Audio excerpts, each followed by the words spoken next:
తిరిగి ఇవ్వటానికి మళ్ళీ ఆయన దేవుడు తన కుమారుని, అద్వితీయ కుమారుని ఈ లోకానికి పంపించి, ఏది మనము ఆదాము ద్వారా పోగొట్టుకున్నామో ఆ కడబడి ఆదాము ద్వారా మనం పొందుకోవడానికి సాధ్యమవుతుందని దేవుడి వాక్యం చెప్తుంది. మొదటిగా మనం చూసినట్లయితే రోమిలికి రాసిన పత్రిక 5వ అధ్యాయము 12వ వచనం ఒకసారి చూడండి. రోమిలికి రాసిన పత్రిక 5వ అధ్యాయము 12వ వచనం. రోమా 5:12. ఇట్లుండగా ఒక మనుషుని ద్వారా పాపము ద్వారా మరణమును లోకములో ఎలాగు ప్రవేశించెనో, అలాగుననే మనుషులందరూ పాపము చేసినందున మరణము అందరికీ సంప్రాప్తమాయెను. ఆమేన్. ఇప్పుడు ఏమైందంటే పాపము వలన మనుషుడు దేవుడి యొక్క నీతిని ఆయన ఏమైంది పోగొట్టుకుని ఉన్నాడంట. మీరు అలాగే చదువుకుంటూ వెళ్తే మీకు కనపడుతూ ఉంటది. చదవమ్మా. ఏలయనగా ధర్మశాస్త్రము వచ్చినదనుక పాపము లోకంలో ఉండెను, కాని ధర్మశాస్త్రము లేనప్పుడు పాపము ఆరోపింపబడదు. అయినను ఆదాము చేసిన అతిక్రమమును పోలి పాపము చేయని వారి మీద కూడా ఆదాము మొదలుకొని మోషే వరకు మరణమేలెను.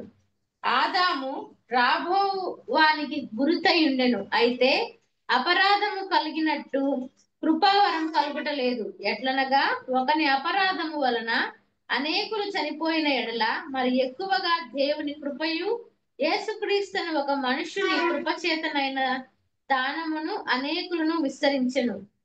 మరియు పాపము చేసిన ఒకని వలన శిక్షావిధి కలిగినట్టు ఆ దానము కలగలేదు. ఎలయనగా తీర్పు ఒక అపరాధ మూలముగా వచ్చినదై శిక్షావిధికి కారణమాయెను. కృపావరమైతే అనేకమైన అపరాధముల మూలముగా వచ్చినదై మనుషులు నీతిమంతులుగా తీర్చబడుటకు కారణమాయెను. మరణము ఒకని అపరాధముల మూలమున వచ్చినదై ఆ యొక్కని ద్వారానే ఏలిన ఎడల కృపా బాహుళ్యమును నీతి దానమును పొందువారు జీవము గలవారై మరి నిశ్చయముగా యేసుక్రీస్తును ఒకని ద్వారానే ఏలుదురు. కాబట్టి తీర్పు ఒక అపరాధ మూలమున వచ్చినదై మనుషులకందరికీ శిక్షావిధి కలుగుటకు ఎలాగు కారణమాయెనో, అలాగే ఒక పుణ్యకార్యము వలన కృపా దానము మనుషులందరికీ జీవప్రదమైన నీతి విధింపబడుటకు కారణమాయెను. ఏలయనగా ఒక మనుషుని అవిధేయత వలన అనేకులు పాపులుగా ఎలాగు చేయబడిరో, అలాగే ఒకని విధేయత వలన అనేకులు నీతిమంతులుగా చేయబడుదురు. మరియు ఆమేన్. ప్రభు నామానికి మహిమ కలుగును గాక. ఇప్పుడు అనేక మంది ఒక్క మనిషి వలన ఏమయ్యాడంట, వాడు పాపిగా తీర్చబడ్డాడంట. పాపిగా తీర్చబడిన వాడు ఇప్పుడు మనమందరం ఆదాము ద్వారా మనమందరము పాపులమే. ఎందుకంటే మన గర్భంలోనే మనం పాపము ధరించుకుని ఉన్నాము అని దేవుడి వాక్యం చెప్తుంది. ఈ యొక్క పాపం వలన మన అందరం ఏమైపోయాము, అవినీతి వారం అయ్యాం. కానీ మన ప్రభువైన యేసుక్రీస్తు ద్వారా మనం ఏమవుతున్నాము, నీతి మంతుడుగా తీరుస్తున్నాడంట. ఆమేన్, హల్లెలూయా. ఆయన కుమారుని విశ్వసించిన ఎడల ఆ పాపము నుండి ఏం చేస్తున్నాడు, క్షమించి నీ కుమారుడు నువ్వు పంపించావు కదా, నేను నీ కుమారుని విశ్వసిస్తున్నా, అందుకే దేవుడు ఏం చేస్తున్నాడంటే ఇప్పుడు నిన్ని నీతి మంతుడుగా తీర్చాడంట. దాన్ని జస్టిఫికేషన్ అంటారు. ఆమేన్.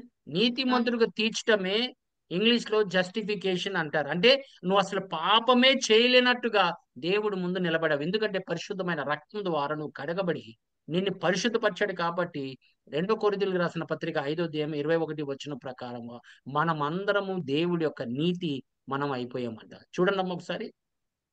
2 కొరింథీ 5:21. అవును. ఎందుకనగా మనం ఆయన యందు దేవుని నీతి అగునట్లు పాపమెరుగని ఆయనను మన కోసము పాపముగా చేసెను. ఆమేన్. ఆమేన్, హల్లెలూయా. ఇప్పుడు మనం అందరం ఏమైపోయామంట, ఇప్పుడు దేవుని నీతి అగునట్లు దేవుని నీతి అవునట్లు. ఆమేన్, పాపమెరుగని హల్లెలూయా. ఆయన మన పాపముని ఏం చేశాడంట, ఆ పాప భారాన్ని ఆయన మోసుకున్నాడు. చూడండి దేవుని సంగమా, దేవుడు మన ప్రభువైన యేసుక్రీస్తు చేసిన మేలు ఆదాంలో మనం ఏం పోగొట్టుకుంటున్నామో అది ప్రభువైన యేసుక్రీస్తు ద్వారా మనం పొందుకుంటున్నాం. ఆమేన్, హల్లెలూయా. అందుకే తన అద్వితీయ కుమారుని ఈ లోకానికి పంపించడానికి కారణం అదే. ఆయన కుమారుడు వలన కృప, ఆయన కుమారు వలన సత్యము తెలుసుకొని మనము కూడా ఏ బిడ్డలము మన పాపంలో ఉన్నామో, ఏ బిడ్డ మన ప్రభు అయిన యేసుక్రీస్తుని అంగీకరించలేకపోయామో, ఇప్పుడు ఏం చేస్తున్నాడంటే వాక్యము ద్వారా మమ్మల్ని ఆకర్షిస్తూ, పరిశుద్ధాత్మ ద్వారా మమ్మల్ని అందరినీ ఆకర్షిస్తూ ఆయన ఏం చేశాడంటే మనల్ని అందరినీ నీతిమంతులుగా తీర్చాడంట. ఇప్పుడు మనం ఏమై ఉన్నామంట? దేవుడి యొక్క నీతి, దేవుని యొక్క నీతి. We have become the righteousness of God through Christ. Amen. Amen. Hallelujah. Because God made him who had no sin to become sin, that we might become the righteousness of God. There was an exchange. సిలువ దగ్గర ఏం జరిగిందంటే ఒక exchange జరిగింది. ఆమేన్. దేవుడు ఏం చేశాడంటే నీది మొత్తం తీసుకొని ఆయన నీతిమంతుడు కాబట్టి ఆయన నీతి నీకు ఆయన అనుగ్రహించాడు. Amen. Hallelujah. That is why whenever we have a problem, whenever we have anything, when we are facing something, it is good to go back to the cross and kneel at the cross and say, Lord Jesus, hallelujah, that I have come back to the cross. Amen. Make me righteous again. Wash me with your precious blood. అందుకే దేవుడు సిలువ దగ్గరికి మనము అనుదినము ఆయన సిలువ దగ్గర ధ్యానము చేసుకుంటూ, ఆమేన్. హల్లెలూయా. ఎందుకంటే సిలువ సందేశము నశించే వారికి అది వెరితనం అన్నాడు, కానీ రక్షణ పొందిన వారికి అది దేవుని యొక్క శక్తి అన్నాడు. ఆమేన్. హల్లెలూయా. ఆ శక్తి నువ్వు పొందుకోవాలంటే నువ్వు సిలువ జ్ఞానము నువ్వు పొందుకోవాలి. ఆ సిలువ దగ్గర నువ్వు ధ్యానించి, దేవా ఇదిగో నా పాపములు తీసుకో, ఈ దిన పాపాలను తీసుకొని నాకు నీ నీతిని అనుగ్రహించు ప్రభువా అని నీ రక్తంతో కడిగి నన్ను నీతిమంతుడిగా తీర్చుమన్నాడు. అదేగా చెప్తుంది యోహాన్ రాసిన మొదటి పత్రిక 1:9 ఏం చెప్తున్నాడమ్మా? మన పాపములను మనం ఒప్పుకొని ఎడల ఆయన నమ్మదగిన వాడును నీతిమంతుడును గనక ఆయన మన పాపములను క్షమించి సమస్త దుర్నీతి నుండి మనల్ని పవిత్రులుగా చేయును. ఆమేన్. ఆయన నీతిమంతుడు కాబట్టి సమస్తమైన దుర్నీతి నుంచి నిన్ను ఏం చేస్తున్నాడు? ఆయన్ని కడిగి వేసి నిన్ను పరిశుద్ధపరుస్తున్నాడట. చూసారా దేవుని సంగమా? అనుదినము నువ్వు పాపం చేస్తున్నా, నువ్వు పడిపోతున్నా, నువ్వు నువ్వు ప్రార్థన చేసినా చేయకపోయినా ఆయన నీ కొరకు ఎదురు చూస్తున్నాడు. ఆమేన్. ఆయన నీతి నీకు అనుగ్రహించాలని చూస్తున్నాడు. కానీ మనమైతే టైం పాస్ కోసం మనం దేవుడి సన్నిధిలోకి వెళ్తూ ఉంటాం చాలా సార్లు. చాలా బాధ కలుగుతుంది. ఆమేన్. మనం చాలా సార్లు అవసరాలకే దేవుడి సన్నిధిలో కూర్చుంటాం. ఆమేన్. దేవుడి సన్నిధిలో ఏడుస్తూ ఉంటాము. దేవుడి సన్నిధిలో మొర్ర పెడుతూ ఉంటాం అవసరాలకి. కానీ ఆయన మన కొరకు చేసినది మేలు ఎప్పుడు మర్చిపోతూ ఉంటాం. అందుకోసమే 103 కీర్తన చెప్తుంటాడు, ఆయన చేసిన మేలుని ఎప్పుడు మరొకమా అంటున్నాడు, మర్చిపోవద్దు అంటున్నాడు. ఆమేన్. హల్లెలూయా. మీరు ఎక్కడైనా చూడండి దేవుని సంగమా, మన ప్రభువైన యేసుక్రీస్తు తన పుట్టుక గురించి ఎప్పుడు మాట్లాడదు. ఏ నిమిత్తం వచ్చాడో దాని నిమిత్తం మాట్లాడాడు తప్ప మళ్ళీ తిరిగి తన జన్మ గురించి ఆయన ఎప్పుడు మాట్లాడాల. ఎందుకంటే నిత్యుడికి తండ్రి ఆయన. ఆమేన్. ఈ లోకంలోకి ప్రత్యక్షమయ్యాడు. ఏ నిమిత్తం వచ్చాడో ఆయన చెప్పాడు. ఆ నిమిత్తము మనం జీవించాలి. అదే ఆయన కోరేది. ఇప్పుడు ఆయన వచ్చిన దానికి నువ్వు జీవిస్తే, నువ్వు పాపాలు తీసివేయడానికి వచ్చావు. ఇప్పుడు నువ్వు పాపం లేని వాడుగా నువ్వు జీవిస్తే గనక ఆయనకి ఎంతో సంతోషం. ఆమేన్. ఎందుకంటే దాని నిమిత్తమే కదా ఆయన లోకానికి వచ్చింది. ఇప్పుడు నువ్వు అవినీతి కలిగి ఉన్నావు, ఇప్పుడు నువ్వు నీతిమంతుడిగా తీర్చబడినప్పుడు ఆయనకి ఎంత సంతోషం. ఒకసారి ఆలోచించండి. దేని నిమిత్తం వచ్చాడు? మనం మళ్ళీ వచ్చి క్రిస్మస్ వస్తుంది, ఏం లాభం? కానీ మనం ఇంకా మన పాపంలోనే ఉండి అవినీతి బ్రతుకుతూ ఉంటే అది ఆయనకి ఏం లాభం చెప్పండి? ఆయనకు ఆనందం కలుగుతుందా? అందుకోసమే యోహాన్ రాసిన మొదటి పత్రిక 3:9 ఒకసారి చూడండి అమ్మా. దేవుని మూలముగా పుట్టిన ప్రతి వానిలో ఆయన బీజము నిలుచును కనుక వాడు పాపము చేయడు. చూసారా? దేవుడి మూలంగా పుట్టినవాడు ఆయన బీజము కలిగి ఉంటాడంట. ఏ బీజము? దేవుని యొక్క బీజం. దేవుడు నీతిమంతుడు కానీ ఆ బీజం ఉంటుంది. దేవుడు పరిశుద్ధుడు కాబట్టి ఆ బీజం నీలో ఉంటుంది. దేవుడు అబద్ధాలు చెప్పడు కాబట్టి ఆ బీజం ఉంటుంది. ఆమేన్. హల్లెలూయా. ఏదైనా కానీ దేవుడికి సంబంధమైన బీజము నీలో ఉంటే గనక నువ్వు పాపము చేయజాలవు అని చెప్తున్నాడు. చూసారా దేవుని సంగమా? నీలో ఏ బీజం ఉంది? ఏం లాభం? మళ్ళీ క్రిస్మస్ వస్తుంది, ఆయన బీజం నీలో లేకపోతే నువ్వు పాపంలోనే ఉంటావు. కానీ మన ప్రభువైన యేసుక్రీస్తు ఏ ఆదాము ఈ లోకంలో పాపం తీసుకొచ్చాడో సాతాను మాటలు విని అదే ఆదాము ద్వారా, రెండో ఆదాము ద్వారా, లేకపోతే కడపటి ఆదాము ద్వారా మన తండ్రి అయిన దేవుడు దేవుని యొక్క నీతి మనకు అనుగ్రహించాడని దేవుడు వాక్యం చెప్తుంది. ఆదాములో పోగొట్టుకున్నది మనకి క్రీస్తు ద్వారా లభిస్తుంది. ఆదికాండం 2:17 చూడమ్మా ఒకసారి.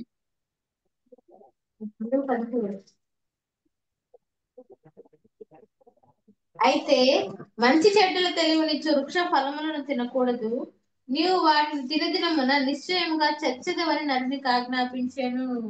ఆమె చూసారా, నువ్వు తినిన దినాన్న నువ్వు చచ్చేదవు అన్నాడు.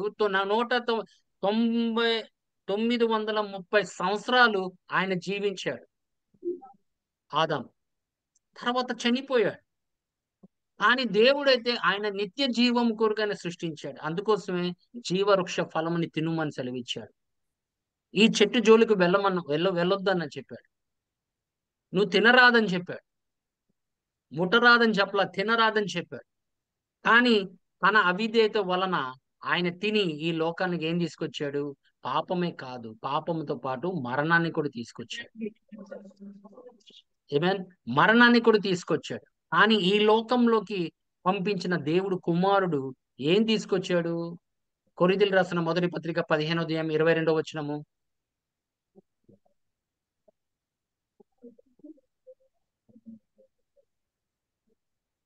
మీరు దానిని అంగీకరించితిరి, దాని అందే నిలిచి ఉన్నారు. మీ విశ్వాసము వ్యర్థమైతేనే గాని నేను ఏ ఉపదేశ రూపకంగా సువార్త మీకు ప్రకటించితినో ఆ ఉపదేశమును మీరు గట్టిగా పట్టుకొని ఉన్న ఎడల ఆ సువార్త వల్లనే మీరు రక్షణ పొందువారయ్యుందురు. ఆమేన్. 15:22 15:22. ఆదామునందు అందరూ ఎలాగ మృతి పొందుచున్నారో అలాగుననే క్రీస్తునందు అందరూ బ్రతికింపబడుదురు. ఆమేన్. ఆమేన్, హల్లెలూయా. ఆదాములో మనం అందరం చనిపోతున్నామంట. ఎందుకంటే పాపం వలన వచ్చిన జీతము మరణం అంటున్నాడు.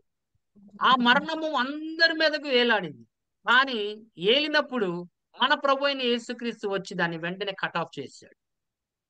ఎందుకంటే మరణ బలము కలిగిన వాడిని జయించాడని హెబ్రీయులకు రాసిన పత్రిక 2:14 చెప్తున్నాడు. మరణ బలము కలిగిన వాడిని అంటే పాపము చేసిన వాడు ప్రతి వాడు ఆయన స్వాధీనంలోకి వెళ్లాల్సిందే, పాతాల్లోకి వెళ్లాల్సిందే. కానీ ఆయన ఏం చేశాడంటే మరణపు ముళ్ళుని విరిచాడని దేవుడి వాక్యం చెప్తుంది. ఆ మరణపు ముళ్ళు విరిచిన తర్వాత ఆయన ఇప్పుడు ఏం చేస్తున్నాడు? మీ అందరికీ నిత్య జీవము అనుగ్రహిస్తున్నాడు. అందుకోసం ఆదాము ద్వారా మనం అందరం చనిపోతున్నామంట, కానీ క్రీస్తు ద్వారా మనం అందరం బ్రతుకుతున్నాము అని చెప్తున్నాడు. ఆమేన్, హల్లెలూయా. ఎంత గొప్ప మాటలండి దేవుని వాక్యంలో. ఆమేన్, హల్లెలూయా. దాన్ని ధ్యానించి కొద్దీ దేవుడిలోకి ఇంకా నువ్వు ప్రేమలో పడాలి. When you read the scriptures of God's, amen, sending his son, you must fall in love with God. You must fall in love with him. Amen, hallelujah. నువ్వు ఇంకా ప్రేమలో పడాలి. ఎందుకంటే నువ్వు వధువు, నువ్వు ఆయన సంగమై ఉన్నావు. వధువు ప్రేమించాలి వరుణ్ణి, అంతేగాని ఏదో లాభం కోసం ఆయన వెతకటం కాదు, ఏదో పొందుకోవడానికి వెతకటం కాదు. ఆయనలో ప్రేమలో పడాలి. You must fall in love with Jesus. Amen, hallelujah. ఆయన వాక్యంతో మనం ప్రేమించాలి. ఆమేన్. ఆయన పరిశుద్ధాత్మని నువ్వు ప్రేమించాలి. ఆయన ఇచ్చే వాటిని నువ్వు ప్రేమించాలి. ఎందుకంటే ఆయన ఇచ్చే వాటి అన్ని మంచి ఈవులే అని చెప్పాడు. ఆయన ఏది ఇచ్చినా మంచిదే. దేవుని సంగమా, అందులో ఒకటి నిత్య జీవము. ఆదాము ద్వారా మనం అందరము మరణిస్తున్నామంట, క్రీస్తు ద్వారా మన అందరినీ ఆయన బ్రతికింపు చేస్తున్నాడు. అదే చెప్తున్నాడు. దొంగ దేనికోసం వస్తాడంట? దోచుకోవడానికి, హత్య చేయడానికి, నాశనం చేయడానికి వస్తాడంట. కానీ నేను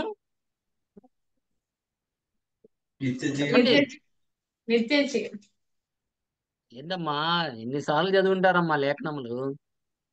ఎన్నిసార్లు మనం చదువుతుంటాం? పాపులను రక్షించుటకును. నేను సాయంత్రం ఏం తిన్నారంటే టపా టపా టపా చెప్తారు. నిన్న పొద్దున ఎక్కడికి వెళ్ళారంటే పలానా పలానా మాల్కి వెళ్ళామంటే అని చెప్తారు. నిన్న ఏం కొన్నారంటే చెప్తారు. అవన్నీ గుర్తుంటాయి. పోయిన సంవత్సరం నిన్ను ఎవరు తిట్టారమ్మా అంటే పలానా పలానా వాడు తిట్టాడండి అని చెప్తారు. కానీ లేఖనములకు వచ్చేసరికి లేఖనములు మన నాలిక మీద ఉండాలమ్మా, మన జీవమును హృదయంలో ఇచ్చుటకు ఉండాలి. సమృద్ధిగా ఇచ్చుటకు. దేవుని యొక్క వాక్యము మన నోటిలో మన హృదయంలో ఉండాలని ఆయన చెప్పట్లా. దొంగ దేనికోసం వస్తాడు మళ్ళీ చెప్పండి అందరూ? హత్య చేయడానికి, దోచుకోవడానికి, దోచుకున్నాడు దానికి వస్తాడు. నాశనం దానికి చేయడం. కానీ నేను ఏమంటున్నాడు ప్రభు? యోహాను జీవమును సువార్త 10:10 ఇచ్చుటకు, చదవండి అమ్మా ఒకసారి. జీవమును ఇచ్చుటకు పూర్ణం. చదవండి అమ్మా, చదవండి. యోహాను సువార్త 10:10. నేను గొర్రెలకు మంచి కాపరిని, దొంగ దొంగతనమును, హత్యను, నాశనమును చేయటకు వచ్చును గాని మరి దేనికి నీ రాడు. గొర్రె జీవం కలుగుటకును అది సమృద్ధిగా కలుగుటకును నేను వచ్చిందని మీతో ఏమేన్? జీవముని దేనికోసం కలుగుట. వచ్చాడంటే ఈ లోకానికి? జీవమును జీవమును సమృద్ధిగా. హల్లెలూయా. ఆ సమృద్ధి ఎవరిలో ఉంటుందంటే తండ్రి దేవుడిలో ఉంటుంది. ఆ సమృద్ధి అనే జీవము ఆ తండ్రిలో ఉంటుంది కాబట్టి నేనే జీవం అన్నాడు. నువ్వు ఆయన వెంబడిస్తే చాలు అంటున్నాడు. ఏ ఆదాం ద్వారా మనం అన్ని పోగొట్టుకున్నామో మన ప్రభుని యేసుక్రీస్తు ద్వారా మనం పొందుకుంటున్నాం. అందుకోసం రోమిల్ రాసిన పత్రిక 6:23 ఏం చెప్తున్నాడు చూడు తల్లి. ఏలైనగా పాపం వలన వచ్చు జీతము మరణము, అయితే దేవుని కృపావరము మన ప్రభు అయిన యేసుక్రీస్తునందు నిత్య జీవము. ఆమేన్. ఆమేన్, హల్లెలూయా. హల్లెలూయా. యేసుక్రీస్తు ద్వారా నిత్య జీవము అంటున్నాడు. ఇంకా ఎవ్వరి పేర్లో రాయల గ్రంథం. ఆమేన్, హల్లెలూయా. ఆయనలోనే నిత్య జీవం ఉంది. ఆయన ద్వారానే నిత్య జీవం. ఆయన వెంబడించిన వారికి నిత్య జీవము. అందుకే అది జీవ మార్గము అన్నాడు. మన ప్రభువే జీవ మార్గమై. దేవుడి నామానికి మహిమ కలుగును గాక. ప్రభు నామానికి మహిమ కలుగును గాక. ఆమేన్, హల్లెలూయా. దేవుని సంగమా, ఆదాము ద్వారా మనము నిత్య జీవముని పోగొట్టుకున్నాము. కానీ మన ప్రభుని యేసుక్రీస్తు ద్వారా మనం నిత్య జీవం మళ్ళీ పొందుకున్నాము. ఆదికాండం 1:28 చూడము. ఆదికాండము 1:28. దేవుడు వారిని ఆశీర్వదించెను, ఎట్లనగా మీరు ఫలించి అభివృద్ధి పొంది విస్తరించి భూమిని నిండించి దానిని లోపరుచుకొనుడి. సముద్రపు చేపలను, ఆకాశ పక్షులను, భూమి మీద ప్రాకు ప్రతి జీవిని ఏలుడని దేవుడు వారితో చెప్పెను. ఆమేన్. ఆమేన్. ఏలుమని చెప్పాడు, అధికారం ఇచ్చాడు. కానీ ఆదాము ద్వారా పాపం వలన ఆ అధికారాన్ని కూడా పోగొట్టుకున్నాడు. ఆయన ఏం చేశాడు? దేవుడు ఆయన్ని అవ్వని ఏం చేశాడు? అదే తోటలో ఆయన సృష్టించాడు, నిర్మించాడు. అదే తోటలో నుండి వాళ్ళని బహిష్కరించాడు, వాళ్ళని పంపివేశాడు. ఆ అధికారాన్ని పోగొట్టుకున్నారు. ఆమేన్. కానీ మన ప్రభువైన యేసుక్రీస్తు ద్వారా తిరిగి మళ్ళీ ఆ అధికారం మనం పొందుకుంటున్నాం. లూకా సువార్త 10:19 ఆయన చెప్తున్నాడు చూడండి.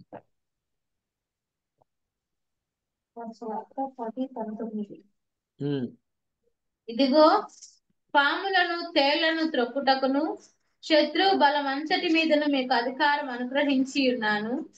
ఆమేన్. ఎంత మాత్రమును హాని చేయదు. ఆమేన్. ఏది కూడా నీకు హాని చేయదని చెప్పి వాగ్దానం చేస్తున్నాడు. నేను నీకు అధికారం ఇచ్చాను. నువ్వు ఎంతసేపు అధికారం వాడుతున్నావు? ఆ అధికారాన్ని ఆదాము అవ్వ వాడలేదు. దేవుడు వాళ్ళకి ఇచ్చిన అధికారం, ఇది నీ తోట, నీకు ఇచ్చాను, నువ్వు పరిపాలించు అన్నప్పుడు మానవుడికి ఇచ్చినప్పుడు మానవుడు ఏం చేశాడంటే పాపము వలన తిరిగి ఆయన ఏం చేశాడంటే సాతాను చేతులకు అప్పచెప్పేశాడు. అందుకోసం సాతాను మన ప్రభువైన యేసుక్రీస్తుని శోధించినప్పుడు ఏం చెప్పాడు? ఇవన్నీ నాకు అనుగ్రహించబడింది, నాకు ఇది ఇవ్వబడింది అన్నాడు. వాడిది కాదు, మానవుడిచ్చాడు. ఇప్పుడు ప్రభు ఏం చేస్తున్నాడు? ఆయన తిరిగి అది మళ్ళీ ఆయన దగ్గర తీసేసుకున్నాడు కాబట్టి ఇదిగో నీకు అధికారం ఇస్తున్నాను అని చెప్తున్నాడు. ఇప్పుడు ఆయన దగ్గర అధికారం ఉంది. నువ్వు అధికారం చెల్లించకపోయినా, నువ్వు ఏలకపోయినా, కానీ దేవుడి దగ్గర అయితే ఆ అధికారం ఉండిపోయింది. ప్రభుని యేసుక్రీస్తు దగ్గర నిరంతరము ఆ అధికారం ఉంది. ఆమేన్. అందుకే ఆయన వెళ్తూ ఆయన ఏం చెప్పాడు? సమస్తం అధికారము నాకు ఇవ్వబడినది అన్నాడు. భూమిలోను ఆయన పరలోకంలోను నాకు అధికారము ఇచ్చి ఉన్నాను అంటున్నాడు. ఇప్పుడు నేను అధికారం నీకు ఇస్తున్నా.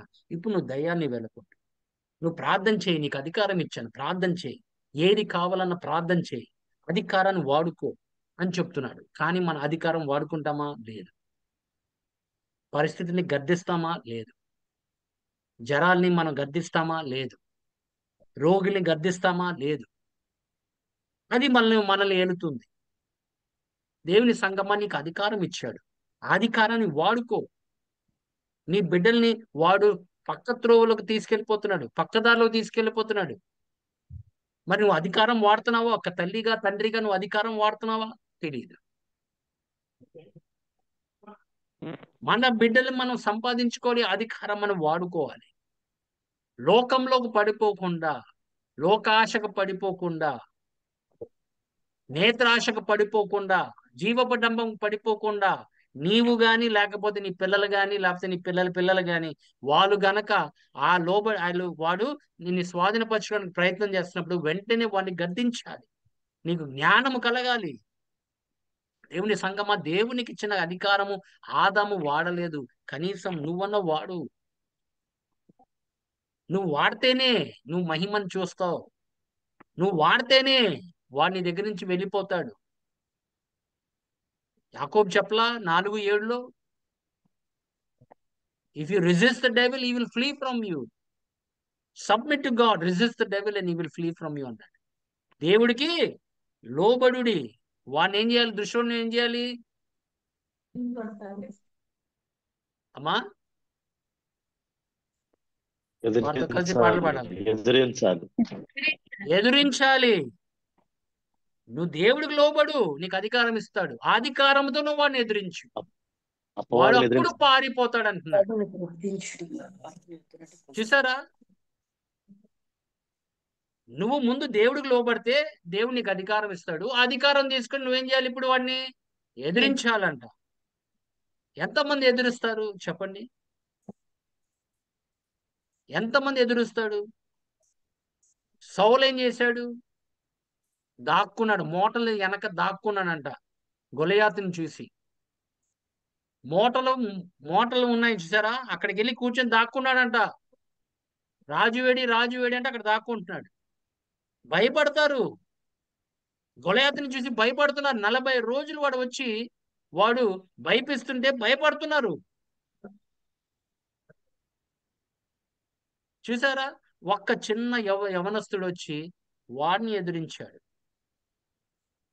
తన తండ్రి పంపించాడు యుద్ధ భూమిలోకి. ఎవరి కోసం? తన సహోదరుల కోసం పంపించాడట. అలాగే ఈ లోకంలో తన సహోదరుల దగ్గరికి మన ప్రభువైన యేసుక్రీస్తు తండ్రి దేవుడు పంపించాడు. ఆమేన్, హల్లెలూయా. మనకి జీవ ఆహారం ఇవ్వడానికి పంపించాడు. దావీదుని ఎందుకు పంపించాడు? వాళ్ళకి ఏదైనా తినటానికి ఏదైనా పంపించాడు. ఆహారము భుజించడానికి పంపించాడు. ఒకవేళ వాళ్ళు ఆకలేస్తుందేమో, యుద్ధ భూమిలో ఉన్నారు, ఎలా ఉన్నారు ఏంటో, ఈ లోకంలో ఉన్నారు, ఎలా జీవిస్తున్నారు ఏంటో అనేది ఆ కుమారుని పంపిస్తే ఆ కుమారులు ఏం చేశారు? అతన్ని తిరస్కరించారంట. మరి అదే యోహాను సువార్త 1:12 చెప్తున్నాడు కదా, తన సొంత ఇంటి వారికి వచ్చాడు కానీ వాళ్ళందరూ ఆయన్ని తిరస్కరించారు. తన సహోదరుల ఇంటికి వచ్చాడంట, వాళ్ళందరూ తిరస్కరించారన్న. ఆ దావీదు జీవితంలో జరిగిందే మన ప్రభువైన యేసుక్రీస్తు. ఎందుకంటే మన దావీదు ఛాయ రూపంలో కనిపిస్తూ ఉంటాడు మన ప్రభువైన యేసుక్రీస్తు, కానీ నిజ స్వరూపం మన ప్రభువైన యేసుక్రీస్తే కొత్త నిబంధన ద్వారా మనకి తెలుస్తుంది. దేవుని సంగమా, దేవునికి ఇచ్చిన అధికారము వాడుకోండి. ఆదాం అవ్వ వాడిని గద్దించి ఆ యొక్క ఏదాన్ తోటలో నుండి వాడిని ఏం చేయాలి? పారద్రోలాలి. కానీ వాళ్ళు చేయలేకపోయారు. వాడు మాటలు వినారు. వాళ్ళు ఏ బీజం పడిందంటే అవిశ్వాసమైన బీజము పడింది. ఏమేన్? ఆ బీజం పడడం వలన వాళ్ళకి సందేహం కలిగింది. వాళ్ళు తినారు, పాపంలో పడ్డారు, అధికారాన్ని పోగొట్టుకున్నారు. కానీ మన ప్రభువైన యేసుక్రీస్తు ద్వారా మనం తిరిగి మనము పరిశుద్ధాత్మ ద్వారా కూడా అపోస్తుల కార్యం 1:8 ప్రకారంగా మీరు ఆత్మని పొందినప్పుడు మీరు ఏం పొందుతారంట? శక్తి పొందుదురు అన్నాడు. ఆమేన్, హల్లెలూయా. పరిశుద్ధాత్మ శక్తి కలిగిన వాడు ఆమేన్ అధికారము చెలాయించవచ్చు. ఆ అధికారము పరిశుద్ధాత్మ ద్వారా నీకు వస్తుంది. ఆ శక్తి బలము నీకు వస్తుంది. ఆమేన్, హల్లెలూయా. అందుకే వాళ్ళు ఎవరి మీదైనా చేయి వేసినప్పుడు వాళ్ళు రోగులు స్వస్థపరచబడ్డారు. వాళ్ళు గద్దించినప్పుడు దయ్యాలు పారిపోయినాయి. ఆమేన్, హల్లెలూయా. అందుకే దేవుని సంగమా, మళ్ళీ తిరిగి దేవుడు ఆ యొక్క అధికారం నీకు ఇస్తుంటే అధికారంతో నువ్వు ఏం చేస్తున్నావు? అధికారంతో ఏం చేస్తున్నావు? ఒక్కసారి ఆలోచించండి దేవుని సంగమా. ఆమేన్, హల్లెలూయా. తర్వాత మనం ఈ ఆదికాండం 3వ అధ్యాయము 8, 9 వచనాలు చూడతారు. ఆదికాండం 3వ అధ్యాయం 8, 9 వచనాలు. చల్లపూటన ఆదామును అతని భార్య తోటలో సంచరించుచున్న దేవుడైన యెహోవా స్వరమును విని దేవుడైన యెహోవా ఎదుటికి రాకుండా తోట చెట్ల మధ్యన దాగుకొనగా దేవుడైన యెహోవా ఆదామును పిలిచి నీవు ఎక్కడ ఉన్నావనెను. చూసారా దేవుని సంగమా, వాళ్ళు పాపము లేని ఎడల వాళ్ళు సహవాసము చేసిన వారుగా కనిపిస్తున్నారు. దేవుడు రోజు వచ్చి ఆదాము అవ్వతో మాట్లాడేవాడంట, వెళ్ళిపోయేవాడంట. కానీ వాళ్ళు పాపము ఉండటం వలన వాళ్ళు దాక్కున్నారు. ఎంతమంది దేవుడి దగ్గర దాక్కున్న వాళ్ళు ఉన్నారు తెలుసా? కేవలము పాపం వలన సహవాసము పోగొట్టుకున్నారు. దేవుడి సన్నిధిలో వాళ్ళు సహవాసము పోగొట్టుకున్నారు, దాక్కున్నారంట. కానీ మనమైతే మన ప్రభువైన యేసుక్రీస్తు ద్వారా తిరిగి మళ్ళీ ఏమవుతుంది? ఆ యొక్క సహవాసము, ఆమేన్, తన కుమారుతో సహవాసం చేసిన వారిని ఆయనతో సహవాసం చేయడానికి ఆయన తన కుమారుని పంపించాడట. చూడండి, దేవుడి నామానికి మహిమ కలుగును గాక. యోహాన్ రాసిన మొదటి పత్రిక 1వ అధ్యాయము 6, 7 వచనాలు. అలాగే 2 కొరింథీయులకు రాసిన పత్రిక 15వ అధ్యాయము 18 నుంచి 20 వరకు చదువు. 1 యోహాను 1, 6, 7. ఆయనతో సహవాసము గలవారమని చెప్పుకొని చీకటిలో నడిచిన ఎడల మనం ఆడుచు సత్యమును జరిగింపకుందుము. అయితే ఆయన వెలుగులోనున్న ప్రకారము మనమును వెలుగులో నడిచిన ఎడల మనము అన్ని సహవాసం గలవారమై ఉందుము. అప్పుడు ఆయన కుమారుడైన యేసు రక్తం ప్రతి పాపము నుండి మనల్ని పవిత్రులుగా చేయును. ఆమేన్, ఆమేన్, హల్లెలూయా. హల్లెలూయా. ప్రభు నామానికి మహిమ కలుగును గాక. ఆమేన్. చూడండి, ఆయన సహవాసము కలిగి ఉండేలా నువ్వు వెలుగులో నువ్వు జీవిస్తున్నావు. చీకటిలో నడిచిన ఎడల మనం అబద్ధమాడుచు సత్యమును జరిగింపకుందుము. కానీ నువ్వు వెలుగులో ఉన్న ప్రకారం జీవించిన ఎడలా ఆయనతో సహవాసం చేస్తున్నావంట. సో నీలో పాపము లేనంత కాలము నువ్వు నువ్వు దేవుడి యొక్క సన్నిధిలో గడపడానికి ఎంతో సులువో చూడండి. దేవుడి దగ్గర నుంచి పొందుకోపోవడానికి అనేక కారణాలు ఉన్నాయి దేవుని సంగమా. అందులో ఒకటి పాపం, భయము వలన దేవుడి సన్నిధిలోకి వెళ్ళరు కొంతమంది. కానీ ప్రభు ఏం చెప్తున్నాడంటే తన సింహాసనం ఎదురికి ధైర్యంగా రమ్మంటున్నాడు. ఏమేన్, ఆయన కనుక మన పాపాలను ఒప్పుకునేలా ధైర్యంగా వెళ్ళి ప్రభువా నన్ను క్షమించి ఇలా చేశాను, ఇలా పనులు చేశానని చెప్తే కనుక ఆయన నిన్ను శుద్ధీకరించి ఆయన మళ్ళీ తిరిగి ఆయన నీకు సహవాసము కలిగిస్తున్నాడు. 2 కొరింథీయులకు రాసిన పత్రిక 5వ అధ్యాయము 18వ వచనం చూద్దాం. 2 కొరింథీయులు 5:18. అవునండి. సమస్తమును దేవుని వలనైనవని ఆయన మనలను క్రీస్తు ద్వారా తనతో సమాధాన పరుచుకొని ఆ సమాధాన పరుచు పరిచర్యను మాకు అనుగ్రహించెను. ఆమేన్. చదువునా? అనుగ్రహించిన అదేమనగా దేవుడు వారి అపరాధములను వారి మీద మోపక క్రీస్తునందు లోకమును తనతో సమాధాన పరుచుకొనుచు ఆ సమాధాన వాక్యమును మాకు అప్పగించెను. ఆమేన్, హల్లెలూయా. ఆ సమాధానమే సహవాసం. ఒక్కసారి నువ్వు దేవుడితో సమాధానం పరిచిన తర్వాత ఆయనకితో సహవాసం చేయటం ఎంతో సులువు. అందుకే కొరింథీయులకు రాసిన మొదటి పత్రిక 1వ అధ్యాయము 9వ వచనం చూడనా? కొరింథీయులకు రాసిన మొదటి పత్రిక 1వ అధ్యాయము 9వ వచనం. మన ప్రభు అయిన యేసుక్రీస్తు అను తన కుమారుని సహవాసమునకు మిమ్మును పిలిచిన దేవుడు నమ్మదగిన వాడు. ఆమేన్. ఎవరు సహవాసంలో పిలిచాడు? తన కుమారుడు సహవాసంలో పిలిచాడు. ఏ ఆదాము అవ్వ సహవాసం పోగొట్టుకున్నారు, తన కుమారుడి ద్వారా నువ్వు సహవాసం చేయగలుగుతున్నావు. కుమారుడు ద్వారా నువ్వు సహవాసం చేయటం వలన తండ్రిని ఎరగడానికి నీకు నీకు కృప ఇస్తున్నాడు. ఆమేన్ హల్లెలూయా. ఎందుకంటే ఆయన హల్లెలూయా. చూస్తే నువ్వు తండ్రిని చూసినట్లే, ఆయన మాటలు వింటే తండ్రి మాటలు విన్నట్లే, ఆయన చేసిన కార్యాలు చూస్తే తండ్రి చేసినట్లే అంటున్నాడు. ఆమేన్. సో నువ్వేం చేస్తున్నావు అంటే కుమారుడితో సహవాసం చేసేవాడు తండ్రితో కూడా సహవాసం చేస్తున్నాడట. ఆమేన్ హల్లెలూయా. దేవుని సంగమా, ఆయన నిన్ను పంపించింది ఆయన మళ్ళీ నీతో సహవాసము చేయడానికి. తిరిగి ఆయన ఏం చేస్తాడంటే నీతో సమాధానం పరుచుకుంటాడట.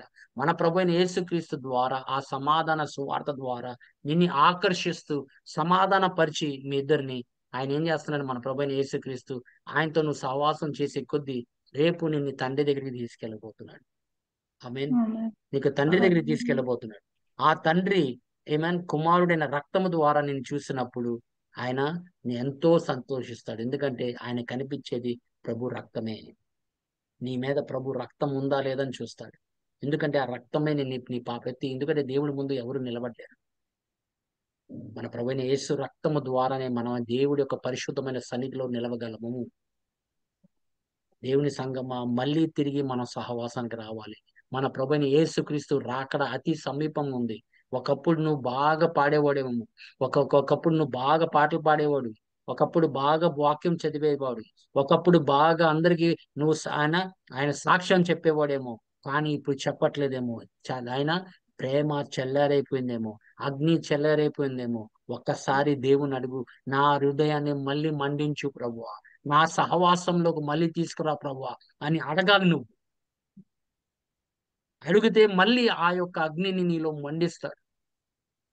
ఇది వరకు దినాల్లో ప్రభువా నేను అగ్నితో నేను నడిచేవాణ్ణి, ఏమేన్ నీ మహిమతో నేను నడిచేవాణ్ణి, కానీ ఇప్పుడు అలా నడవలేకపోతున్నాను ప్రభువా. మరి ఏది ఆ మంటని ఆర్పింది ఏది నీకు తెలుసు. ఆ మంట ఏది ఆర్పుతుందో నీకు తెలుసు. లేక వేరే సహవాసం వలన ఆ మంట ఆరిపోయిందా, లేకపోతే లోకంలో వెళ్ళిపోవటం వలన ఆ మంట ఆరిపోయిందా? ఒకసారి ఆలోచించండి దేవుని సంగమా. మళ్ళీ ఇదివరకు లాగా సహవాసం నువ్వు చేయలేకపోతున్నావు ఎందుకు? ఆలోచించండి. అది నీకే తెలుస్తుంది. పరిశుద్ధాత్మ దేవుడు నీకే తెలియపరుస్తాడు.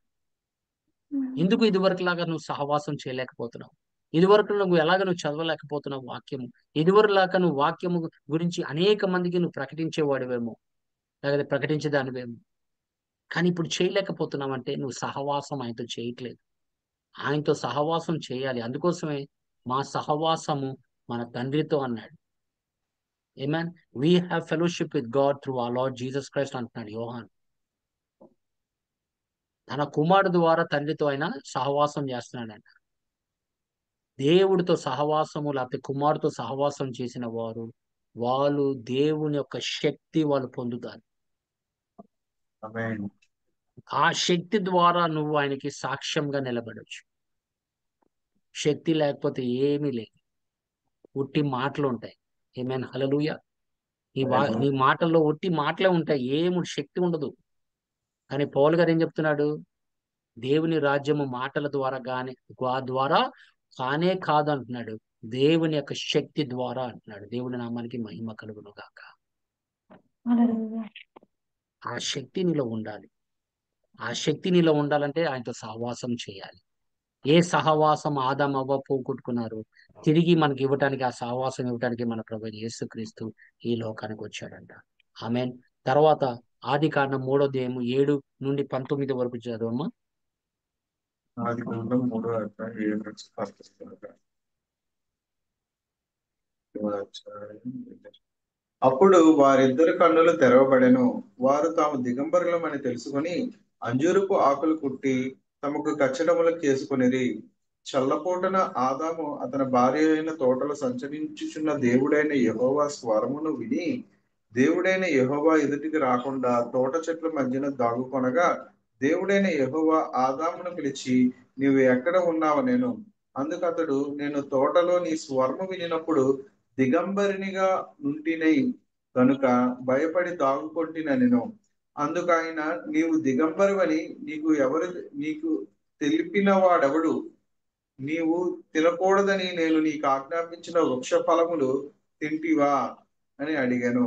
అందుకు ఆదాము, నాతో నుండుటకు నీవు నాకిచ్చిన ఈ స్త్రీ ఆ వృక్ష ఫలములు కొన్ని నాకు ఇయ్యగా నేను తింటినెను. అప్పుడు దేవుడు, దేవుడైన యెహోవా స్త్రీతో నీవు చేసినది ఏమిటని అడుగగా స్త్రీ 17వ వచనం చదవమ్మా. 17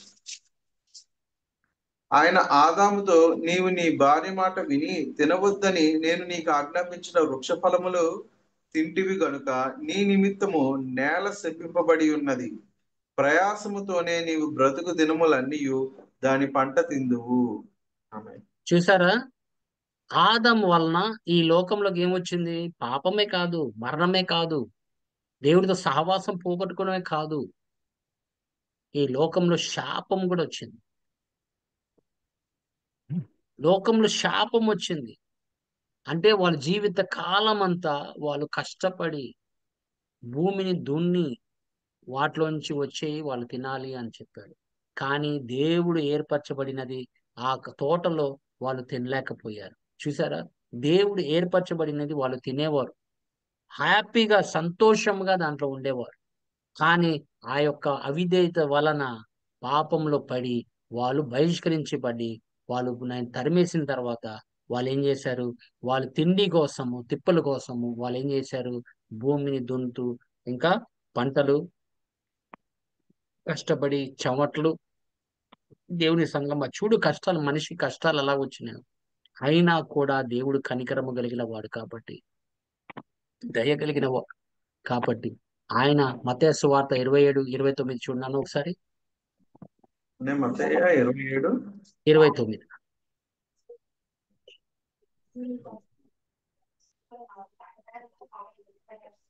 ముండ్ల కిరీటమును అల్లి ఆయన తలకు పెట్టి ఒక రెల్లు ఆయన కుడి చేతిలో నుంచి ఆయన ఎదుట మోకాళ్ళుని యూదుల రాజా నీకు శుభమని ఆయనతో అపహసించి చూసారా, ఆయన ఆ యొక్క శాపం వలన భూమిలోంచి ఏమొచ్చినాయంట?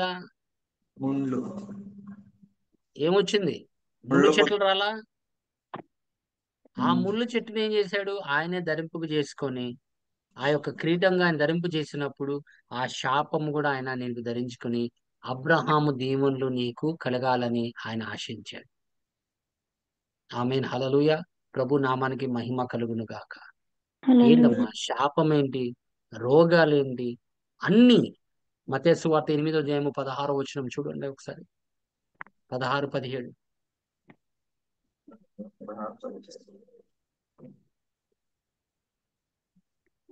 సాయంకాలం అయినప్పుడు జనులు దయ్యములు పట్టిన అనేకులు ఆయన యొద్దకు తీసుకొని వచ్చిరి. ఆయన మాట వలన దయ్యములు వెళ్ళగొట్టి రోగులు నెలను స్వస్థపరచను. అందువలన ఆయనే మన బలహీనతలను వహించుకొని మన రోగములను భరించెనని ప్రవక్త అయిన యేషయా ద్వారా చెప్పినది నెరవేరెను. ఆమేన్, హల్లెలూయా. ఏం భరించలేదు చెప్పండి ఆయన. పాపంని భరించాడు, ఆ నీ శాపాల్ని భరించాడు, అన్ని భరించాడని చెప్తున్నాడు. తన మీద ఆయన వేసుకున్నాడు. వేసుకొని కేవలము దేవుడి యొక్క దీవెనలు నీకు రావాలి, దేవుని యొక్క స్వస్థతలు నీకు రావాలని. ఆమేన్. ఆయన ఆమేన్. పొందుకొని దేవుడి యొక్క క్షమాపణ నీకు రావాలని, దేవుడి యొక్క నీతి నీకు రావాలని, ఆమేన్, దేవుని యొక్క పరిశుద్ధతనం నీకు రావాలని ఆయన సమస్తము ఆదాము చేసింది, అవ్వ చేసింది మొత్తం ఆయన మీద మోపి, ఎందుకంటే పాపము జీతము మరణము, ఆ మరణము కూడా ఆయన అనుభవించాలని దేవుడు వాక్యం చెప్తున్నాడు. ఆమేన్.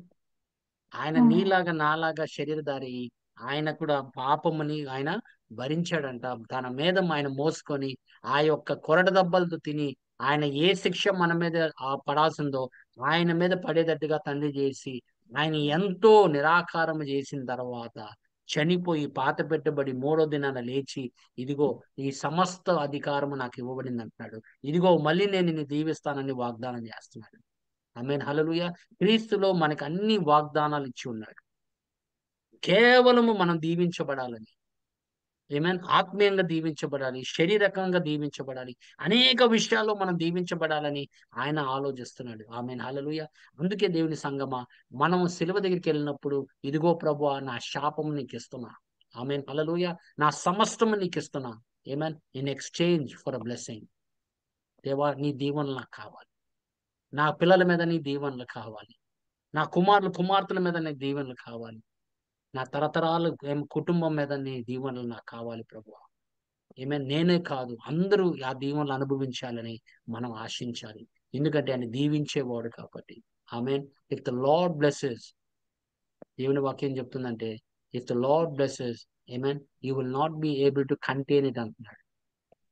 ఆయన ఒక్కసారి ఆయన ఆకాశ వాకిట్లా నిప్పాడు అనుకోండి, ఆ దీవెనలు నువ్వు భరించలేవు. అది పట్టజాలనంత దీవెనలు ఉంటాయి. దేవుడు అభివృద్ధి మీద అభివృద్ధి, అభివృద్ధి మీద అభివృద్ధి ఇస్తూ ఉంటాడు. ఎప్పుడంటే కేవలం మనం వెళ్ళి మన శాపమును తీసుకెళ్ళి, ప్రభువా ఇదిగో ప్రభువా తండ్రి దేవా, నాకు ఎందుకో మరి తరతరాల నుంచి వస్తుందో మరి ఏంటో నాకు అర్థం కావట్లేదు, నా శాపమును నువ్వు మోసావు, నువ్వు భరించావు, నా యొక్క జబ్బుని మోసావు, భరించావు. ఆ సమస్తము అన్ని మోసావు ప్రభువా. ఇదిగో నీ యొక్క బ్లెస్సింగ్ కొరకు ప్రభా నేను వచ్చాను, నీ హీలింగ్ కొరకు నేను వచ్చాను ప్రభా ఈ సన్నిధిలోకి అని చెప్పి మనం పలకాలి. మన నోటి ద్వారా మనం పలకాలి. ఎందుకంటే ఆయన చేసిన ప్రతిదీ మనం పలకాలి. నువ్వు పలికే కొద్దీ ఏమవుతుందంటే, ఆమేన్ హల్లెలూయా, నువ్వు విశ్వసిస్తున్నావే కాదు, నువ్వు లోకాన్ని కూడా ప్రకటిస్తున్నావు.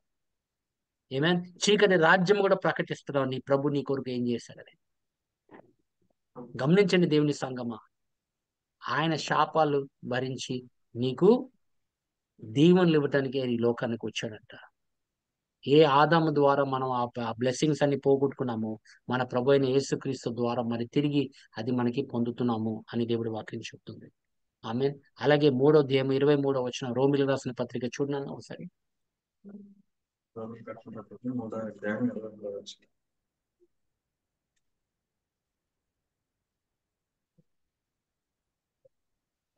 కాగా ధర్మశాస్త్ర సంబంధమైన క్రియలు లేకుండా విశ్వాసము వలనే మనుష్యులు నీతిమంతులుగా తీర్చబడుచున్నారని ఎంచుచున్నాము. 3:23. 23. అందరూ పాపము చేసి దేవుడు అనుగ్రహించు మహిమ పొందలేక పోచున్నారు అంటున్నాడు. దేవుడు అనుగ్రహించే మహిమ పొందలేకపోతున్నారంట. ఆమేన్ హల్లెలూయా. వాళ్ళు మహిమతో నింపబడి ఉన్నారు దేవుడి సంగమా. ఆదాం అవ్వ వాళ్ళు నంగీనగా ఉన్నారని వాళ్ళకి తెలియలా. ఎందుకంటే వాళ్ళు మహిమతో కప్పబడి ఉన్నారు. దేవుడు మహిమ వాళ్ళ మీద ఉంది. ఆ మహిమ వాళ్ళ మీద ఉంది. కానీ పాపం వలన దేవుడు అనుగ్రహించే ఆ మహిమ వాళ్ళు పొందలేకపోతున్నారట.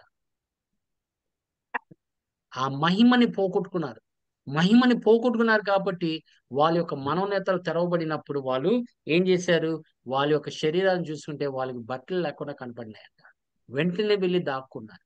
మరి దేవుడు మహిమని వాళ్ళు పోగొట్టుకున్నారు. కానీ ఇక్కడ మన ప్రభు అయిన యేసుక్రీస్తు ఫిలిప్పీయులకు రాసిన పత్రిక 3వ అధ్యాయం 21వ వచనం చూడమ్మా ఒకసారి.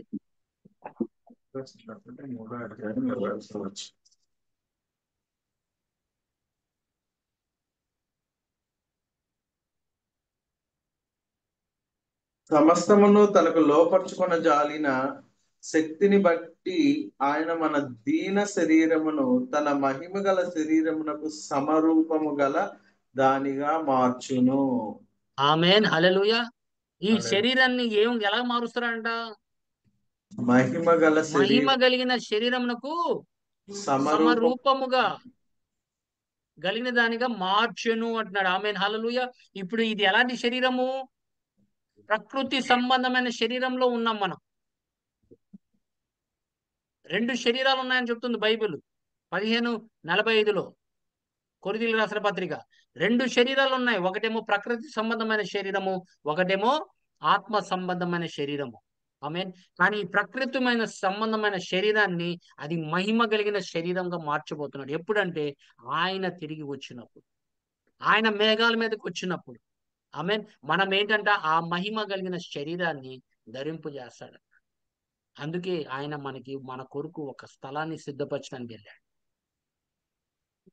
ఆయన వచ్చినప్పుడు మనం అందరము ఆ శరీరాన్ని మనం ధరింపు చేసుకుంటామంట.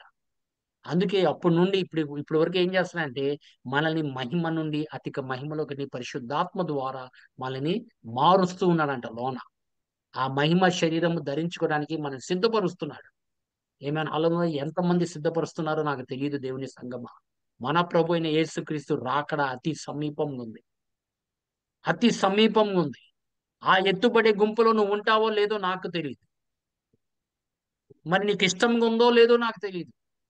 ఈ లోకాన్ని విడిచిపెట్టడానికి నీకు ఇష్టం లేదేమో, లేకపోతే ఈ నేత్ర ఆశని విడిచిపెట్టడానికి నీకు ఇష్టం లేదేమో, నీకు అదే కావాలేమో, నీకు అదే హోదా కావాలేమో, అదే బంగారం అదే వెండి కావాలేమో. ఏది కావాలో ఇప్పుడు నిర్ణయించుకోవాలనే కాలం ఇది. పరలోకమా లేకపోతే భూమి మీద నువ్వు ఉండిపోతావా? పరలోకమా, ఆ మహిమ కలిగిన శరీరం కావాలా, లేకపోతే ఈ యొక్క ప్రకృతి సంబంధమైన ఇచ్చలు ఆ ఆశలు నీకు కావాలా? అది నీ కోరిక. నీ కోరిక నీకు ఇస్తాడు. ఆయన మంచివాడు. ఎవడు ఏది కోరేదో అదే ఇస్తాడు వాళ్ళకి. ఆత్మ సంబంధమైన వాటిని నువ్వు ఎదుర్కొన్నప్పుడు ఆత్మ సంబంధం అదే నీకు దొరుకుతాయి. దేని నిమిత్తం నువ్వు పాకలాడుతున్నావు, నీకు అదే దొరుకుతుంది. జాగ్రత్తగా ఉండు. ఎందుకంటే నువ్వు వేసే విత్తనాన్ని బట్టి నువ్వు పంట కోయబోతున్నావు. దేవుని సంగమా, ఆ శరీరం కోసం మనం ఎదురు చూస్తున్నాం. 15వ అధ్యాయము 51వ వచనం చూడన్న ఒకసారి. కొరింథీయులకు రాసిన మొదటి పత్రిక. ఇదిగో మీకు ఒక మర్మము తెలుపుచున్నాను, మనమందరము నిద్రించము గాని నిమిషములో ఒక రెప్పపాటున కడబూర మ్రోగగానే మనమందరము మార్పు పొందుదుము. ఆమేన్. ఆ మార్పే ఇక్కడ మహిమ శరీరము మనం ధరించుకుంటున్నాం. అదే మాట తెస్సలోనికి రాసిన మొదటి పత్రిక 4:17లో చెప్తున్నాడు. రెప్పుబాటులో మనం మార్పు చెందుతాం అంటున్నాడు. ఆమేన్, హల్లెలూయా. ఇప్పుడు వరకు మనకి తెలియదంట ఏ శరీరము ధరింపు చేసుకుంటాం, మనకి తెలియదంట. యోహాన్ రాసిన మొదటి పత్రిక 3వ అధ్యాయం 2వ వచనం ప్రకారంగా చదువునాను ఒకసారి అది. యోహాను రాసిన 3వ పత్రిక 3:22 అన్న 1వ పత్రిక 3వ అధ్యాయం 2వ వచనం. 2వ వచనం. ప్రియులారా, ఇప్పుడు మనము దేవుని పిల్లలమై ఉన్నాము, మనమిక ఏమవుదుమో అది ఇంకా ప్రత్యక్షపరచబడలేదు ఏమవుదామో ఇంకా అది ప్రత్యక్ష పరచబడలేదు అంటున్నాడు. కానీ కానీ ఆయన ప్రత్యక్షమైనప్పుడు ఆయన ప్రత్యక్షమైనప్పుడు ఆయన ఉన్నట్టుగానే ఆయనను ఆ చూచెదము. ఆమేన్, హల్లెలూయా. ఆయన ఎలాగున్నాడో మనం కూడా అలాగే ఉంటామంట. దేవుని సంగమం మార్పు ఎలా ఉంటుందంటే రెప్పుపాటున ఉంటుందంట. నువ్వు అలా కళ్ళు మూసి తిరిగేసరికి మొత్తం జరిగిపోయి ఉంటుంది. కనుక ఆయనను పోలియుందుమని ఎరుగుదుము. ఆమేన్. ఆయన పోలి ఉందామంటే ఆయన మహిమ కలిగిన శరీరంలో ఉన్నాడు, మనం మహిమ కలిగిన శరీరంలో ఉన్నాం. ఆమేన్. ఆయన వెలుగులో ఉన్నట్టుగా మనం కూడా వెలుగులో ఉంటాం. ఆమేన్, హల్లెలూయా. ఆయన ఎలాగున్నాడో మనం కూడా అలాగే ఉన్నాం. ఎందుకంటే వరుణ్ణి బట్టి వధువు ఉంటుంది. ఆయన వధువు మనం. ఆ శరీరము మనం కూడా ధరింపు చేయడానికి ఆయన ఇష్టపడుతున్నాడు. ఆమేన్, హల్లెలూయా. ఆ శరీరం కోసం నువ్వు పాకలాడుతున్నావా, లేకపోతే ఈ యొక్క ప్రకృతి సంబంధమైన శరీర ఆశలు ఇచ్చల కొరకు నువ్వు ఇంకా తపన పడుతున్నావా? ఒక్కసారి ఆలోచించండి దేవుని సంగమా. మనము అతి త్వరలో ఆయన రానై ఉన్నాడు. ఆయన రాజ్యము ఈ భూమి మీద స్థాపించడానికి వస్తాడు. ఆమేన్, హల్లెలూయా. ముందు మనల్ని తీసుకెళ్లిపోవాలి. 7 సంవత్సరాలు విందు తర్వాత మళ్ళీ ఆయన తిరిగి వస్తాడని చెప్తున్నాడు. ఈ భూమి మీద ఆయన అడుగుపెట్టి ఆయన తన కుమార్తెతో సహవాసం వేల దూతలతో ఆయన రాబోతున్నాడు. ఆమేన్, హల్లెలూయా. అప్పుడు అందరు చూస్తారంట ఆయన దిగి వచ్చినప్పుడు అందరు చూస్తారంట. అసలు ఎంత గొప్ప దినమై ఉంటుందో ఆ దినాన. ఆమేన్, హల్లెలూయా. మనం అందరము ఆయనతో పాటు యెరూషలేం పట్టణంలో మనం ప్రవేశించి ఆయనతో పాటు 1000 సంవత్సరాలు పరిపాలిస్తామంట. ఆమేన్, హల్లెలూయా. దేవుడి నామానికి మహిమ కలుగును గాక. అందుకే దేవుని సంగమా, మనము ఆదాంలో పోగొట్టుకుంది మన ప్రభువైన యేసుక్రీస్తు ద్వారా మనం తిరిగి అది పొందుకోగలుగుతున్నాము. చివరి వచనం చూడన్న 15వ అధ్యాయము 45వ వచనము. 45వ వచనం. ఇందు విషయమై ఆదామును మొదట మనుష్యుడు జీవించు ప్రాణి ఆయనని వ్రాయబడి ఉన్నది. కడపటి ఆదాము జీవింపచేయు ఆత్మ ఆయను. ఆమేన్. ఆయన జీవింపు చేయు ఆత్మ అయి ఉండను అంటాడు. ఆమేన్, హల్లెలూయా. ఏ ఆత్మ మన ప్రభువైన యేసుక్రీస్తుని లేవనెత్తాడో అదే ఆత్మ ద్వారా మనం కూడా జీవింపు చేస్తున్నాడు. దేవుడి నామానికి మహిమ కలుగును గాక. చూసారా దేవుడి సంగమా, ఆదాము ద్వారా మనము జీవించి ప్రాణి అయి ఉన్నామంటున్నాడు. ఆదాము ఎలాంటి వాడంట? జీవించే ప్రాణి అయి ఆయన ఉన్నాడంట. కానీ కడబట్టి ఆదాము జీవింపు చేయి ఆత్మ అయి ఉన్నాడు అంటున్నాడు. ఆమెన్. ఆయనలో నువ్వు నివసిస్తే నీ ఆత్మ కూడా జీవం ఉంటుంది. ఆమెన్. ఆ చచ్చిపోయిన ఆత్మ తిరిగి ఆయన లేవనెత్తి చేస్తాడు. ఆయన వచ్చినప్పుడు, మేఘాల మీద వచ్చినప్పుడు, లేకపోతే ఇక్కడ మార్పు చెందినప్పుడు, అది ఎప్పుడు జరుగుతుందో మనకి తెలియదు. దేవుని సంగమా, అతి సమీపంగా ఉంది. మీరు చూసారా ఒక్కొక్క రోజు దినము ఎలా పరిగెత్తుతుందో, సమయము ఎంత తొందరగా గడుపుతుందో మీరు గమనించారా? ఒకప్పుడు 2 సంవత్సరాలు పట్టేది, ఇప్పుడు 1 సంవత్సరం పడుతుంది. 1 సంవత్సరం జరగాలంటే 2 సంవత్సరాలు అయ్యేటట్టు ఉంది. కానీ ఇప్పుడైతే నెలలు నెలలు నెలలు అలా వెళ్ళిపోతున్నాయి, అంటే అలా వెళ్ళిపోతున్నాయి. ఆయన చెప్పలా, ఆ దినాల్లో the days will be short in అన్నాడు. దినాలు తొందరగా అయిపోతున్నాయి, ఎందుకంటే రాకడికి అతి సమీపంగా ఉంది కాబట్టి. దేవుని సంగమా, మనం అతి త్వరలో ఆయన కొనిపోబోతున్నాడు. మనమందరం ఆయనతో వెళ్ళాలని కోరుకోవాలి. ఆమెన్. హల్లెలూయా. డబ్బులు సంపాదన, హోదా సంపాదన ఇవన్నీ పక్కన పెట్టండి. ఆమేన్. ఆయన రాజ్యం, ఆయన నీతిని వెతకండి. ఈ సమస్తం అంతా నీకు అనుగ్రహించబడుతుందని చెప్పాడు. నా రాజ్యము, నా నీతి, ఆ రాజ్యమే నీ యొక్క గోల్, లక్ష్యము. దేవుని రాజ్యంలోకి నేను వెళ్ళాలి, దేవుని రాజ్యంలోకి నేను వెళ్ళాలి, నేను నా కుటుంబం దేవుని రాజ్యంలోకి వెళ్ళాలని నీ యొక్క లక్ష్యం ఉండాలి. అదే నీ లక్ష్యం. ఆ యొక్క రాజ్యం ఆ రాజ్యం గురించి అనేక మంది ప్రకటించారు. బాప్తిజం ఇచ్చే యోహాన్ ప్రకటించాడు, పేదరు ప్రకటించారు, పౌలు గారు ప్రకటించారు, ఇంకా అనేక మంది శిష్యులు దేవుని రాజ్యం గురించే ప్రకటించారు. ఆమేన్. దేవుడి రాజ్యము పరలోకంలో ఉంది. ఆ పరలోకం రాజ్యము భూమి మీద కూడా రావాలని తండ్రి అయిన దేవుడు ఇష్టపడ్డాడు. అందుకే తన మస్సాయాని, తన కుమారుని, అద్వితీయ కుమారుని ఈ లోకానికి పంపించి ఈ యొక్క రాజ్యాన్ని స్థిరపరచడానికి ఆయన ఈ లోకానికి వచ్చాడు. ఈ రాజ్యం మన మధ్యలో ఉందంట. ఆమేన్. హల్లెలూయా. ఇప్పుడు ఆయన వచ్చి ఏం చేస్తాడంట? ఆ రాజ్యంని ఇప్పుడు వచ్చి స్థిరపరుస్తాడంట. ఆమేన్. ఆ రాజ్యంని బ్రతుకున్నప్పుడు, లేకపోతే చచ్చిపోయిన వాళ్ళందరూ, ఆ రాజ్యంని అంగీకరించిన వారందరూ ఆ యొక్క రాజ్యంలోకి 1000 సంవత్సరాల పరిపాలనలోకి వెళ్తారని దేవుడు వాక్యం చెప్తుంది. Amen. First time he came to establish the kingdom of God. He came to establish the kingdom of God between us.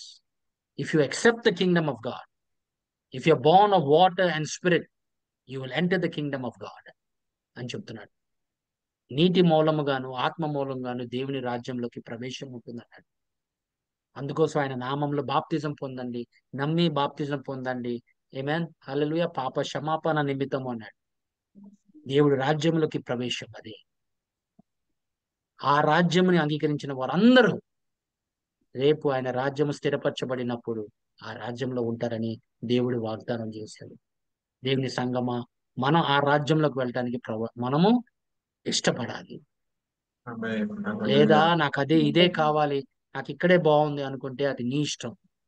Amen. అది నీ ఇష్టం, మనం ఏం చేయలేం దానికి. ఆ సమయమే తెలుస్తుంది ఎవరు ఉంటారు, ఎవరు ఉండరు అనేది. ఆ సమయం బోర ఊదినప్పుడు, ఏమేన్, ఆ 7వ బోర ఊదినప్పుడు, ప్రకటన గ్రంథము 11:15 వచ్చిన ప్రకారం ఆ బోర ఊదబోతున్నాడు. ఆమేన్. హల్లెలూయా. ఈ లోక రాజ్యము దేవుని రాజ్యం అవబోతుంది. ఆ దేవుని రాజ్యంలో మన అందరూ ఉండాలని దేవుని కోరుకుందాము. దేవుడి వాక్య ప్రకారం నడుద్దాము. పరిశుద్ధాత్మ సహవాసముతో మనము ముందుకి కొనసాగుదాము. ఎన్ని బాధలు వచ్చినా, కష్టాలు వచ్చినా అది అన్ని పక్కన పెట్టండి. దేవుడు మీకు తోడే ఉన్నాడు. వాటి అన్నిటిలోంచి ఆయన తొలగిస్తానన్నాడు. నీతిమంతుడికి అనేక శ్రమలు కలుగుతాయి అన్నాడు. కానీ వాటి అన్నిటిలోంచి ఆయన తప్పిస్తాడని కూడా వాగ్దానం చేశాడు. ఆమేన్. హల్లెలూయా. అది వాగ్దానము నెరవేర్చువాడు ఆయన. నమ్మదగిన వాడు. నమ్మదగిన దేవుణ్ణి మనం ఆరాధిస్తున్నాం. చివరి వరకు ఆయన నమ్మకంగా ఉంటాడు. చివరి వరకు నమ్మకం ఉంటాడు. నువ్వు నమ్మకం ఉండు చాలు. దేవుడి కొద్ది మాటలు మన హృదయంలో ఫలింపులకు తీసుకొచ్చును గాక. ఆమేన్.